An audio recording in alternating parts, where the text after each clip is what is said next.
Kamakailan nga lang ay ating tinalakay ang patungkol sa mga ilang bagay na mga ilang pagkakamali sa pagkakagawa sa kwento ng Naruto o 14 na mga error o mistakes sa pagkakagawa ng Naruto series. At kaya kung hindi pa nga natin ito napapanood, mangyaring bisitahin nyo na nga lang ang ating channel dyan at panoorin ng videong ito dahil nga matapos nga din ng content na yan. Ngayon naman guys, ay atin namang tatalakayin ang mga ilang bagay naman o ang 20 misteryosong bagay na hindi na nga din masyadong napagbigyan ng linaw ng may akda dito nga din sa Naruto series na bagamat nagkaganon nga ito, kaalinsabay nga din yan mga parikoy na ang mga ilang misteryosong bagay nga dito susubukan nga din naman natin na sagutin na nakabase nga lang din sa ating mga sariling opinyon. At bilang panimula sa ating talakayan, papasukin na nga natin dito ang una sa ating listahan at ito nga ay sila Jiraiya at Orochimaru, ang dalawa nga sa kinikilala sa tinatawag na Sannin. So itong dalawang to mga parikoy bagamat matitinik nga sila or mga hindi pangkaraniwang ninja at isa nga din sa mga kinikilalang karakter dito sa Naruto series, bagamat ganon,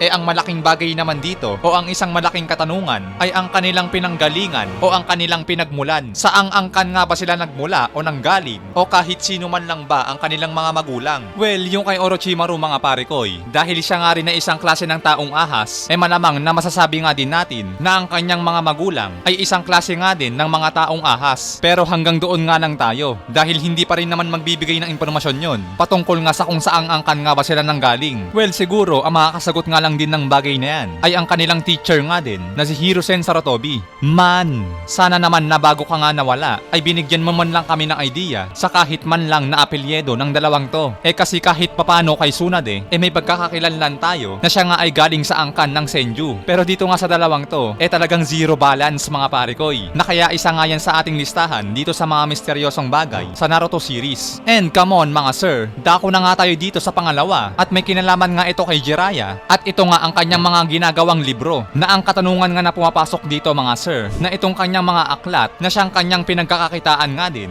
Sino naman kaya ang publisher nito? Sino nga ba yung taong yon na nagpapublish ng kanyang mga aklat upang ito nga ay bumenta at kumalat sa iba't ibang lugar? Mangyaring maaari kaya na may isang secret ninja book publisher na nagmula nga din sa bayan ng Konoha na siyang nagdi-distribute nga ng kanyang mga libro? At kung meron man, sino nga ba yung taong yon? So something like that mga parikoy So ayan nga ang pangalawa sa ating listahan dito mga sir. Siguradong boss Amo Paldo na nga din yung publisher ng mga aklat ni Jiraiya. Baka naman boss. But anyway, yun nga na kaya pumunta na nga tayo dito sa pangatlo at ito nga ang bagay na pagkapasa ni Guy at Rock Lee sa Ninja Academy. Dahil guys, kung matatandaan nyo na para nga mangyaring makapasa ka sa Ninja Academy ay nare-required nga na marunong kang gumamit ng ninjutsu na nakita naman natin sa ginawa nga ni Naruto sa early series nga ng kwentong ito na hindi nga siya maipasa-pasa ni Iruka dahil nga laging patay yung clone na nalilikha niya, which means na hindi nga ito kino-consider as ninjutsu. So ngayon mga parikoy, alam din naman natin na kahinaan nga ito nila Guy at Rock Lee dahil hirap nga sila na makagawa ng ninjutsu. Well, siguro kay Might Guy acceptable pa siguro dahil nga kahit papano marunong nga siya gumamit ng ninjutsu, which is nagagawa nga niyang makapagsamon. Pero dito kay Rock Lee mga parikoy, alam naman natin na kahit nga isang ninjutsu nahihirapan nga talaga siya na i-perform ito or makagawa man lang kahit isa. So dahil hindi nga talaga kayang gawin ito ni Rock Lee at dahil required nga sa academy ang makapag-perform nga ng kahit anong ninjutsu, ang tanong mga parikoy, papaano nga ba nangyaring nakapasa itong si Rock Lee sa Ninja Academy na naging genin pa nga ito at nakarating sa Chunin at umusbong ang panahon, nangyaring mas malayo pa nga ang narating nitong ni Rock Lee. So papaano nga nangyari yun Well, ito mga sir sariling sagot o sariling opinion ko nga lang din. Siguro kaya nangyaring nakapasa nga itong sila Rock Lee sa Ninja Academy ay dahil nga siguro na napagtanto na nga din ng Ninja Academy na mukhang hindi nga lahat ay capable na makapag-perform o makagawa ng ninjutsu. At saka pala mga pare ko kung matatandaan nyo yung mga nangyari sa nagdaan dun sa throwback nga ni Might Guy, kasama nga ang kanyang ama na si Might Guy. So dyan diba pinakita na hindi nga nakapasa sa Ninja Academy itong si Might Guy. At dyan nga din sila nagkakilala ni Kakashi, kasama nga ang ama nito na si Saku Muhatake. At dahil napag-alaman nga din nila na hindi nga nakapasa o bumagsak nga sa Ninja Academy itong si Might Guy, pero kahit gayon pa man, nangyaring nakita nga agad ni Sakumo ang potensyal ni Might Guy base nga sa naging training nito na ginagawa nga niyang pagsasanay. At kaya nga dahil din dyan, dyan na nga din sinabi ni Sakumo dito nga sa kanyang anak na si Kakashi na wag nga daw itong magpakampante sa dahil nga lang daw na nagawa nga ni Kakashi na makapasa sa Ninja Academy. Kasi posible nga daw na malampasan pa nga siya ni Might Guy. At ang matindi pa nga dito, na hindi naman daw kasi to longest ang Ninja Academy na para nga hindi sila maglagay ng alternate. Which means to say mga parikoy, na itong Ninja Academy malamang na nagdagdag nga o naglagay na parang panibagong kategorya para nga sa mga ninja na hindi nakakapag-perform or hindi nakakagamit ng ninjutsu. So yun nga mga parikoy, naiintindihan nyo naman na siguro yung ibig sabihin dito na kung bakit nga marahil na nagawa na nga ring nakapasa ni Rock Lee sa Ninja Academy. May alternate ang Ninja Academy mga parikoy. At yun na nga din siguro yung pinakamalapit na sagot para nga sa bagay na to. At yan nga mga sir ang pangatlo sa ating listahan. Now here we go. Ang pang-apat nga dito ay itong ang hindi mapaliwanag na mga sakit nila Kimimaro, Hayate at Itachi. So itong tatlong karakter na to mga parikoy no, siguro pagdating dito kay Hayate, itong nasa gitna na mukhang puyat na nangingitim nga kasi yung mata at laging inuubo. So bali nga isa nga din sa mga teorya dito ng mga ilang fans, marahil na may problema nga daw sa respiratory system si Hayate. Na kaya nga nangyaring kung mapapansin nyo na madalas nga itong umuubo. Pero specifically mga parikoy, both sa anime at manga, hindi nga din talaga isinalaysay kung ano nga ba talaga ang tinataglay na sakit nitong ni Hayate. At pagdating naman dito kay Kimimaro, heto guys, isa pa to. Napaka-misteryoso nga din ng sakit nito. Hindi rin kasi natin alam kung ano nga ba yung mga pinagagagawa sa kanila ni Kabuto, 'di ba? Ang pangunahin diyan si Orochimaru. Na alam nyo naman si Orochimaru mga parikoy, napakahilig nga kasi niyan sa mga experiment. Pero yun nga no, yung pinagagagawa nga kasi nila dito kay Kimimaro na parang Dragon Ball na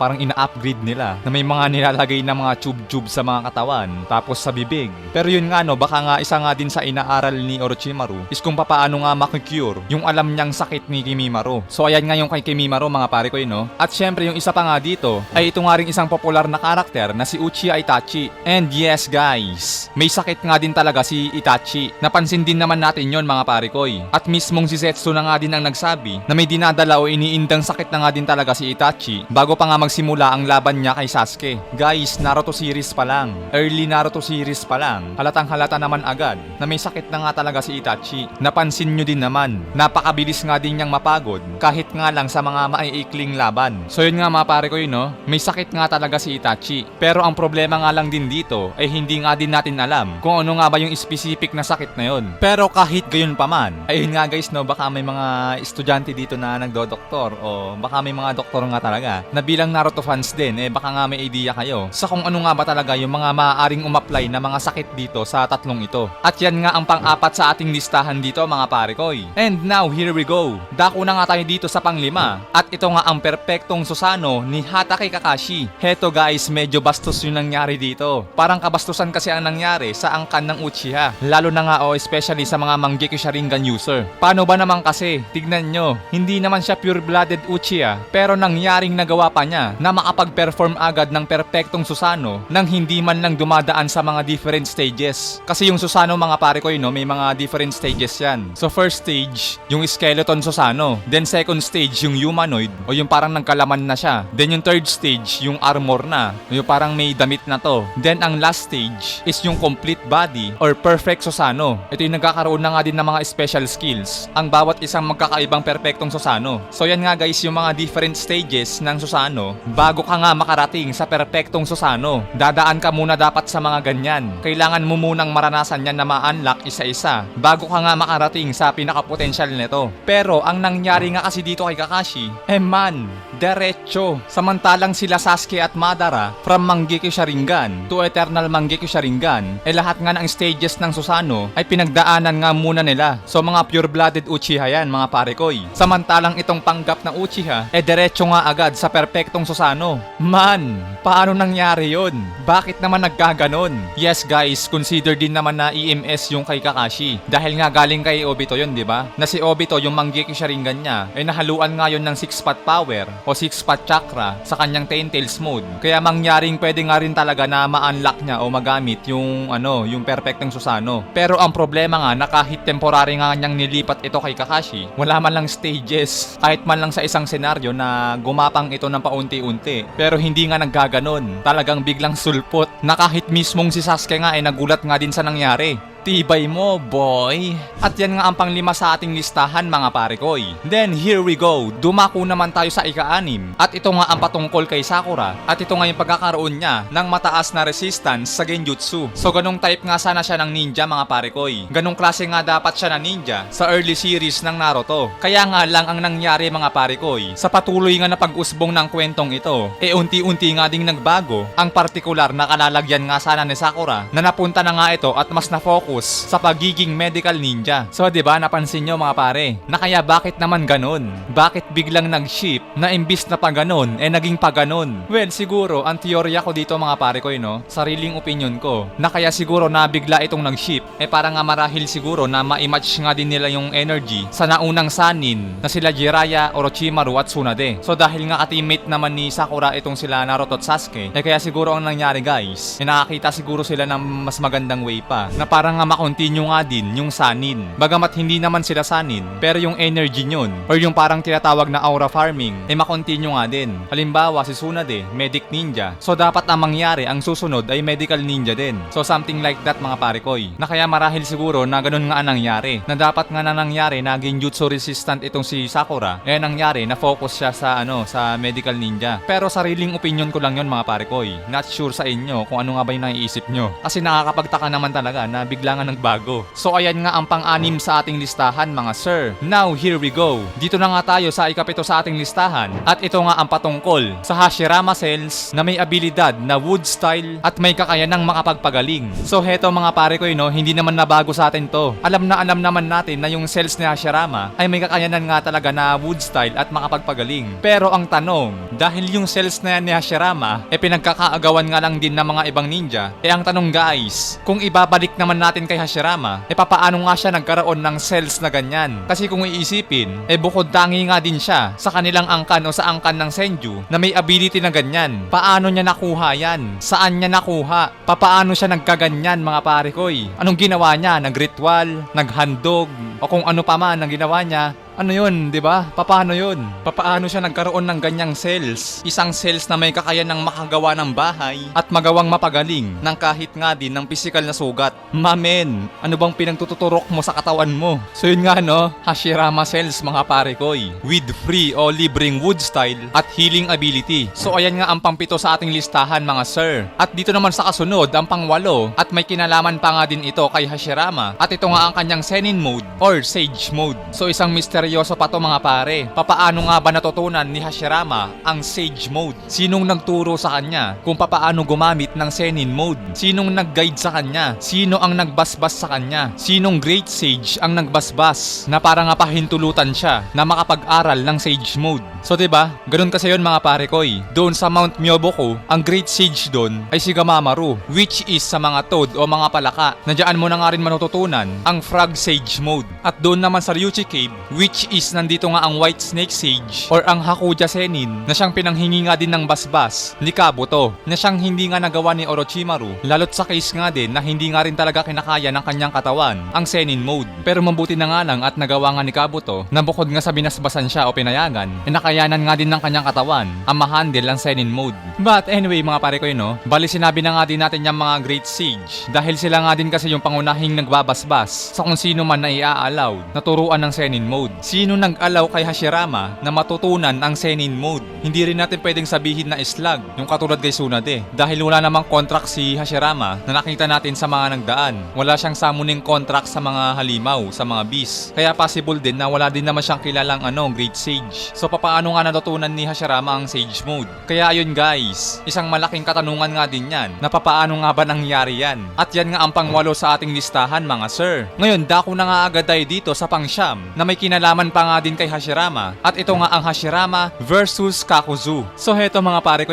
obvious naman na walang kakanain si Kakuzu dito. Kahit gawin mong kahit gawin mong 100 yung puso mo, wala ka pa rin bitaw Kakuzu, hindi ka pa rin tatagos kay Hashirama. Pero yun nga mga sir, sa kabila nga ng bagay na yan, ang tanong nga dito, papaanong nakaligtas itong si Kakuzu laban nga din dito kay Hashirama? Kasi yun nga alam natin na imposible nga siyang manalo kay Hashirama. So paano siyang nakaligtas o nakasurvive? na parang nga bumalik nga din siya sa kanyang bayan at i-report o iulat ang nangyari na bigo nga siyang mapatay o mapatumba ang unang Hokage na si Hashirama. Papaano siya nakaligtas mga pare koy? Maybe na hinayaan siyang mabuhay ni Hashirama or hinayaan siyang makatakas dahil alam din naman natin na hindi naman matigas ang puso ni Hashirama. So maybe ganun ang maaaring mangyari na kung bakit nga nabuhay pa si Kakuzu. Kinaawaan siguro siya ni Hashirama. So yun lang naman yung naiisip kong dahilan mga pare koy, no? At yan nga ang pangsyam sa ating listahan. And now mga sir, dito naman tayo sa kasunod na may kinalaman pa nga din ito kay Hashirama at ito nga ang bagay na kanyang pagkamatay.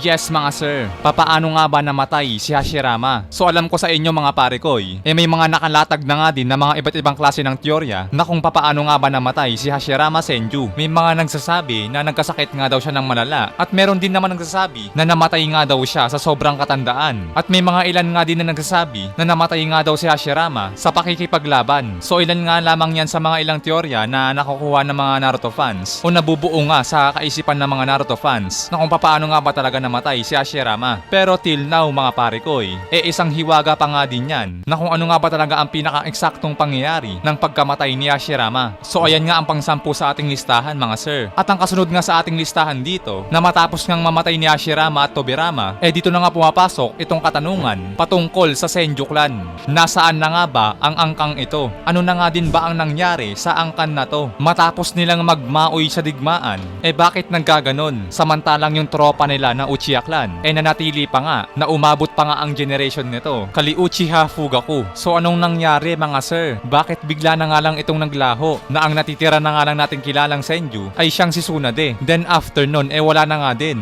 So anong nangyari mga sir? Bakit biglang naglaho? Nasaan na kayo boy? At syempre speaking of clan, ang pang-12 naman sa ating listahan dito ay itong angkan ni Minato na Namikaze clan. Sino nga din ba ang mga magulang nitong ni Minato? So isa nga rin to sa mga misteryosong bagay dito mga pare koy, no? Na marahil din siguro na napakatalino nga din ng mga magulang niya. Dahil imagine nyo guys, kung ano nga din yung record ni Minato sa Ninja Academy. So batang Minato pa lang yan, no? Na kaya hindi na nga rin katakataka na kung bakit nagawa nga din niyang ma-upgrade ang Hiraishin. Pero yun nga no, speaking nga sa mga magulang ni Minato, siguro ang isa sa mga makakasagot niyan ay ang naging teacher nga din niya. At ito nga ay si Jiraiya. So ayan nga yung patungkol sa Namikaze clan mga pare koy. Hiwaga din to. Mahiwaga ang nadarama.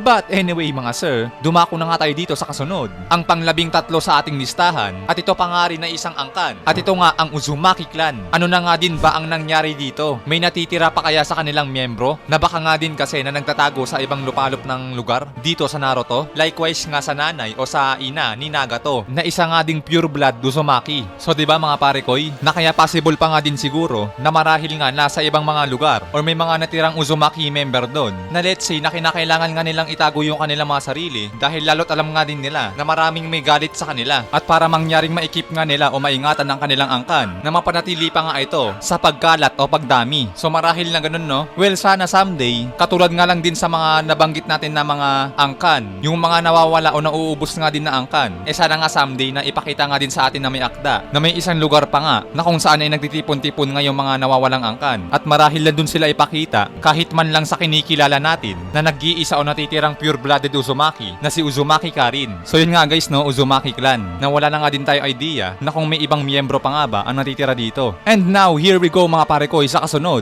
Ang pang-14 sa ating listahan na may kinalaman nga din sa Uzumaki clan. At ito nga ang ating bida na si Uzumaki Naruto. Na ang tanong nga dito mga pare koy, bakit itong batang to kahit isa wala man lang nag-ampon? Yes mga pare koy, nandun na tayo. Jinchuriki si Naruto ng Nine Tails na kaya marahil na kinatatakutan nga ito na arugain o kupkupin. Pero hindi pa rin dahilan yon na kasi isipin nyo naman na una anak ng Hokage yan na kaya malamang may benefits to o paldo-paldo yung mga naiwang kayamanan na siyang tinago nga rin ni Hiruzen. Na joke lang. Pero yun nga no mga pare koy, sa dinami-dami ng tao wala man lang gumawa nun. But marahil siguro na meron talaga na gusto no? I mean, imposible kasi na wala man lang naawa kay Naruto. So possible nga o maaari nga din talaga na may gustong kumupkop o mag-aruga kay Naruto Naruto. Kaya lang sa kabilang banda, marahil na hindi nga pumayag si Hiruzen, lalo't kung ang kukup-kup dito na yung mag-aaruga kay Naruto ay walang masyadong alam sa pag-handle ng isang Jinchuriki. Lalo't may selyo din kasi yan mga pare ko no? May shield dyan na nilagay si Minato. Pero kahit gayon pa man, kahit man lang sana na ginawa ni Hiruzen na binigyan siya ng mga kasama na para nga hindi nga rin ito masyadong malungkot, or kahit man lang papano na dahil Hokage naman si Hiruzen ay pinasama na lang niya ito kay Konohamaru. Alam niyo yun, para umpisa pa lang ng pagkabata ni Naruto may makakalaro nga siya kahit papano at hindi siya gagawa ng mga kalokohan na para mapansin lang ng mga tao. So something like that mga sir, no? At yan nga ang ikalabing-4 sa ating listahan mga pare koy. And now, dito nga sa ikalabing-5 na may kinalaman pa nga din kay Naruto at ito nga si Captain Yamato sa pag-handle kay Naruto nang si Naruto nga ay naging isang ninja na. So heto mga pare koy, no? Na imbes na si Kakashi, bakit hindi na lang si Yamato ang ginawang team captain ng Team 7 sa una pa lang ng kwento ng Naruto series? Na alam nyo yun, na para pag dumating nga na nagmaoy si Naruto at nagwala at nag-QB mode, mangyaring magagawa nga agad nila na mapigilan si Naruto nang walang kahirap-hirap. So 'di ba? Ganun sana. Itong si Yamato na sana agad ang ginawa nilang team leader ng Team 7 sa early series pa lang ng Naruto. Pero heto nga mga pare ko, no, sariling teorya ko na nga lang din o sariling opinion na kung bakit hindi nga siguro nangyari na ganun. Kasi during that time nga din na maging genin na sila Naruto, yung mga panahon na yun, nasa Anbu Black Ops pa kasi si Yamato. Na kaya nung nangyari nga lang din na yun nga na may nangyari kay Kakashi at kinakailangan niya magpahinga ng mahabang oras o mga ilang buwan, doon na nga rin naalis sa Anbu Black Ops si Yamato at inilagay na nga din siya sa Team 7 bilang kanilang backup team captain. Lalo't sa napag-usapan nga din nila Jiraiya, yung skills o yung technique nga ni Yamato umaakma o tumutugma nga talaga sa kung anong sitwasyon nga meron si Naruto, which is tinataglay nga nito ang QB na sinabi nga rin ni Jiraiya na si Yamato nga lang ang may kakayanan na mapigilan nga din ito gamit nga ang kanyang technique. So yun guys, no, yun yung sarili kong opinion dito o teorya na kung bakit sa early series ng Naruto ay hindi pa nga nilagay si Yamato o hindi siya nilagay na team captain ng Team 7 at kung bakit doon lang siya pinasok sa Shippuden era. So yan nga mga pare ko, ang ikalabing-5 sa ating listahan. At ang sumunod naman dito, ang ikalabing-6 ay ito ngang malaking ibon ni Sasuke na siyang kanyang summoning nga din. So heto yan guys, ayan, si Garuda, isang klase ng lawin. So ngayon mga pare ko, ang tanong nga dito, papaano o saan nga nakuha ni Sasuke yung ibon na yan na isa nga sa kanyang mga summoning beast? Paano nga niya nakuha yung contract dyan? May kontrata kasi yan mga pare ko, di ba? Pag yung symbol na ganyan sa summoning jutsu, ibig sabihin may kontrata. May specific na natatagong lugar na kung saan nga nanggaling yung ibon na yan. Halimbawa, summoning toad. So galing yun sa Mount Myoboku. Then summoning snake sa Ryuchi Cave. So mga ganun no, lahat yon may contract. Kaya ang tanong, saan nga nakuha ni Sasuke to? Na misking si Obito mga pare ko, nagtataka at nagulat na kung kailan nga ba daw ito nakuha ni Sasuke. So 'di ba? Nakakapagtaka. At yan nga ang ikalabing-6 sa ating listahan mga sir. Then now, dito naman tayo sa ikalabing-7 at ito nga ang immortality ni Hidan. And yes mga pare ko, alam naman natin na ang immortality ni Hidan ay nanggagaling nga sa kanyang tinatawag niyang Panginoon na si Jashin. Ngayon ang tanong mga sir, sino ba talaga si Jashin? Saan siya nagmula? Papaano siya nakita o natagpuan ni Hidan? Papaanong nangyari na nakakonekta si Hidan sa kanya? So 'di ba? Mga ganun. So maybe na sa angkan nila Hidan, sa side nila, ganun na talaga. May mga ritual na ginagawa at may specific silang Panginoon na sinasamba. So something like that mga pare ko, no? Baka marahil na ganun. But we're not sure about that. Na kaya nga kabilang siya sa mga misteryosong bagay dito sa Naruto. Kasi misking pagdating sa Boruto, may nagpatuloy pa nga ng gawain na yan. Kaya lang nasa kote agad siya. At yun nga, hindi na nga rin napagpatuloy. Awit naman sir. But anyway, yun nga guys, no? At kaya dako na nga din tayo sa kasunod. Dito nga sa ikalabing-8, ang singsing at ang kulay ng kuko ng bawat Akatsuki members. Yes mga sir, alam ko napansin nyo na din to. Pero ang tanong, ano nga ba ang ibig sabihin na mga to? Pero ito nga ulit no mga pare ko, base nga lang din sa aking sariling opinion. Yung kanilang mga ring or itong kanilang mga singsing ay parang nakabase siya doon nga sa daliri ng Gedomaso. Kumbaga may kanya-kanya silang pwesto. Then about naman dun sa mga kulay ng kuko nila. Ayan guys, wala na akong idea kung ano nga ba ibig sabihin yan. Pero maybe sa kabilang banda no, marahil na may gusto ngang ipahiwatig yung may akda na kung bakit yung kanilang mga kuko ay merong kanya-kanyang kulay. So yun nga mga pare ko, bahala na kayo sa iba. Na kaya dako na nga tayo sa kasunod. Ang ikalabing-9 dito sa ating listahan. At ito nga ang Mangekyou Sharingan ni Uchiha Madara. So heto mga sir, isa rin talaga ito sa mga hindi nga pinakitang abilidad ng mga Mangekyou Sharingan. Well sa iba, kahit papano naman ay pinakita nga din. Like yung kay Fugaku, yung kay Shishui. So mga ganun nga no. Pero itong kay Uchiha Madara, The Ghost of Uchiha, Uchiha, talagang ang hirap. Ano ba talaga yung ability ng Mangekyo Sharingan nito? Well, sinasabi nga rin ng iba na rewind daw. Nagagawa niyang i-rewind yung time. Which is disagree ako doon mga pare, no? Kasi ibang parte naman kasi yun. Kaya yun guys, sana man lang bigyan tayo ng ideya or kahit isa nga lang sa mga ability ng kanya Mangekyo Sharingan na pinakita. Kasi yung mga nakita natin sa mga nagdaan, common na nga din yun Mga common abilities ng Mangekyo Sharingan. Pero dito kay Madara, wala nga talaga. Kasi kung merong pinakita, mabilis namang mahuhuli yun ng mga fans o mapaghahalataan. Mabilis lang malalaman yun mga pare, no? Tulad ng kay Obito, Kamui, kay Itachi, Tsukuyomi, tsaka Amaterasu. Kay Sasuke, Amaterasu din tsaka Kagutsuchi. Kay Shisui, Kotoa Matsukami. So something like that mga pare koy. Madali lang naman malaman. Pero based nga sa mga nagdaan, wala nga talaga kahit isang pinakita na specific ability na Mangekyo Sharingan nitong ni Madara. At kaya ayun nga guys, ang pang-19 sa ating listahan, abilidad ng Mangekyo Sharingan ni Uchiha Madara. And here we go mga pare koy. Nakarating na tayo. Nandito na tayo sa pinakalas. Ang kahuli-hulihan sa ating listahan ng mga hiwaga o misteryosong bagay sa Naruto ay isa pa nga din itong Uchiha. At ito nga ang abilidad ng Susanoo ni Uchiha Itachi, ang Yata Mirror at ang Totsuka Blade. So heto na mga pare koy. Diretsahan na nga agad tayo. Yung ipinagtataka nga din nila Zetsu at Orochimaru na papaano nga ba daw napunta kay Itachi ang mga ito. Itong Totsuka Blade at Yata Mirror mga pare koy. Best combo nga din kasi ito na kaya sinabi na nga din mismo ni Zetsu, diba? Na imposible na nga daw na matalo pa si Itachi kasi nga tinataglay nga daw niya yung dalawang sandata na to. Itong sandata na Totsuka Blade at yung kalasag na Yata Mirror. Na kaya ang tanong dito mga pare koy, paano nga ba talaga napunta kay Itachi yan? Papaano niya nakuha yan? Ayan nga din kasi ang bagay na pinagtataka nga nila Orochimaru at nila Zetsu. Yung sandata nga din kasi na yan matagal na nga ding hinahanap ni Orochimaru. Tapos naka Itachi pala. Mamen, Orochimaru at Zetsu na yan. Wala pa nga rin talagang ideya na kung paano nga nangyari yun. So kung yung dalawang nilalang na yan, wala nga din talagang kaalam-alam na paano nangyari yun. At saan nga ba nakuha ni Itachi ang dalawang sandatang yan? Mas lalo naman tayo mga pare. Mas lalong hindi natin alam na kung saan nga ba nakuha ni Itachi yan. At kaya yun nga guys, yan nga ang panghuli sa ating listahan dito ng mga misteryosong bagay dito nga sa Naruto series. And again, katulad nga ng sinasabi natin, kung may sarili kayo naiisip mga pare ko na mga teorya o opinion nyo na maaaring sagot nga o kahit malapit na sagot dun sa mga binanggit natin na mga misteryosong bagay na hindi na nga rin nabigyang liwanag o bigyang linaw, feel free to comment lang uli dyan mga pare ko sa ating comment section below na para nga malaman nga din natin yung mga sariling opinion o sariling teorya patungkol nga sa mga bagay na to. Kanya-kanya at magkakaiba tayong opinion mga sir na kaya sana wala na nga mag-aaway dyan sa ating comment section below. Chill lang mga Naruto fans, i-enjoy nga lang natin ng palabas. Hanggang dito nga muna tayo mga pare ko, maraming salamat sa inyong panonood. Sana'y nag-enjoy kayo, keep safe palagi. Anime Tagalog Talakayan nagpapaalam.